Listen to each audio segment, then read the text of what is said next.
Earlier this year, I put a bit of a call out for help, let's just say, on our Instagram stories. So some of you may recall that I was doing a site review for a client on a property at Stafford, and I came across this block that had all of these zigzag rear boundaries.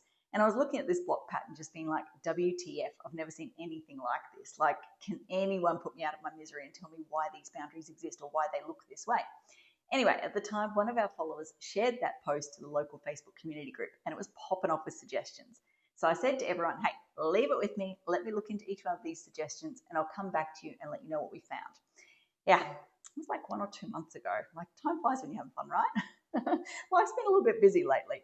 But on the weekend, I finally ticked off my bridesmaid and my MC duties, so I've got a little bit more clear headspace to focus on work stuff at the moment. So I thought, right, it's time to get back to this Stafford video. We need to share what we discovered through that process.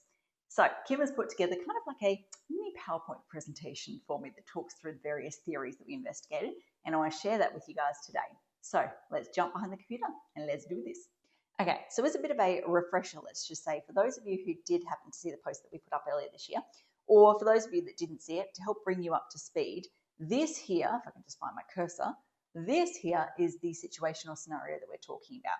So as you can see, running through the guts of that block is a very clear and distinct zigzag pattern to the rear boundaries. So the first theory that was thrown out there was that it related to services. However, as you can see, if we turn on the water, sewerage, stormwater and electrical services, there is no clear correlation between those service lines and the rear boundaries. So that theory was debunked. Next theory was that it related to easements or covenants. But again, turn on the mapping and there is no clear correlation or connection between the pink easements and those rear boundaries. So that theory was debunked as well.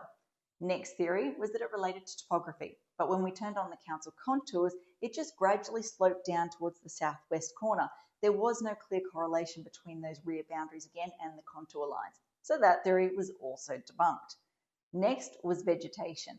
Now, while there was definitely some additional vegetation along those rear boundary lines, not more than you would see in any other sort of scenario, and it didn't follow that clear zigzag pattern either. So we decided that one was debunked as well. Next theory was this, and I actually like this one. This one started to get a bit closer to what I thought could be true. Next theory was that there was some weird and wonderful requirement in a planning scheme which forced the developer to get creative. So there might have been like a minimum lot size requirement or something that they were trying to work around with the subdivision. But the problem with that theory is that the subdivision was done in 1955, but the first planning scheme as we know it today didn't come in until 1965. Now, there was definitely legislation that existed prior to 1965, like the Undue Subdivision Act, but nothing that we could clearly tie to this zigzag pattern. So I wouldn't say it's 100% debunked now. Jury's still kind of out, but it's highly unlikely, even as I said, we didn't have our own planning scheme or official planning scheme back at that point in time. Next theory was that it had something to do with the Queensland Housing Commission government scheme or some sort of other government scheme. And the reason why this theory came up is we actually, when we're looking at the aerial photo, noticed a very distinct pattern between the houses. So as you can see in this image here, all of the pink are the same base roof outline. Yes, all of those houses have been extended to the rear in totally different ways over time, but they are the original core of those houses is exactly the same. Same as the aqua, same as the blue. So we're looking at this aerial photo going, okay, hold up. Under what scenario or situation would you ever see 3 house patterns on repeat in the one block? Maybe it was done by the government to save costs, and maybe the zigzag was a identifier for a government program or a government scheme or something like that. Like, we went down that rabbit hole. Problem with that theory is when you look at the aerial photos, you can see that the houses were actually built at different times and they weren't built in clear or quick succession. So again, it's not an official debunking, but it's just highly unlikely, very unlikely that it was tied to some sort of government scheme. So theory number 7, I love this theory. Theory number 7 was that it was a quirk in the developer quirk or a town planner gone cray-cray or something like that.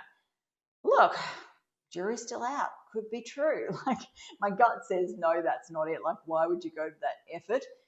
But it can't sit here and say for certainty that it did not exist or did not happen that way. So, okay, maybe. What do we actually know? So we've ruled out all of those theories, or kind of ruled out all of those theories. What have we actually worked out? Well, first thing that's interesting to note is that the area was first subdivided in its kind of current alignment or current arrangement back in 1954. In that first subdivision that created all of these smaller blocks, there was a very straight rear boundary. It was only in 1955 when they did the next subdivision where they basically enlarged some of the lot sizes and reduced the number of lots, that we saw the zigzags appear. So yeah, it wasn't there previously. It appeared a year later when they did the re-subdivision. Why? Oh, do not know. It's weird. Next thing to note, and this is actually a very important point, is that the boundaries in council system are actually exaggerated. So if you look at the official documents like the historical title and all of that sort of stuff, there is actually a note. I can't remember where I saw it. It might have been a historical title, might have been a subsequent surveyor's plan for a development in the area. I can't remember. Anyway, somewhere, I'll go back and see if I can find it and insert it into this video later. But somewhere it did say that the boundaries have been intentionally exaggerated just to try and draw attention to it so people wouldn't miss it. So yeah, there's still a zigzag. It's just not as dramatic as the council system in the top image shows. So where do we land? Like I said before, we've debunked some theories. Jury's out on some theories. My gut says they're still not right, but I can't be 100% sure. There's more questions that are raised though. So I'm going to put the call out there again. If anyone thinks they happen to know the answer, like this, it blows my mind that we are talking, 70 years ago or so. This is in our living history, our living memory. This stuff was done and no one knows why. Surely someone out there has to know why this was done. So yeah, I'd love to put it out there. If anyone knows any old school surveyors that might have been around and working at that time, hit them up. Let's see if they can solve this mystery for us. But for us, we've officially hit a dead end. We tried picking it up multiple times, Kim and I, and just workshopping and okay, what about this? What about that? And each time we just hit a dead end. And I was like, look, as much as it kills me, it's not relevant to our day-to-day work. I probably have to give up on this idea. So yeah, that's where we landed. Okay, I think that covers off everything I want to talk about today. Hopefully it gives you a bit of an update, as I promised many moons ago, on where we got to with this investigation. Yeah, that covers off everything I want to talk about. As I like to say, until next time, thanks for watching. For all you red tape lovers out there, I have one thing to say. Well, no, actually, I've got three. Number one, the advice provided in these videos is general in nature. It's not site-specific. You would be a silly Billy to go and make financial decisions based on this advice without first checking with the town planner. Don't be a silly Billy. Number two, Brisbane town planning is in no way linked to Brisbane City Council. The views expressed in these videos are my own, not council's. So if you don't like them, blame me, not council. Number three, what was my number three? Oh yeah, the views expressed in these videos are accurate at the time of recording. If you're watching this video back 10 years from now, the views may not be so accurate. That's all. Bye.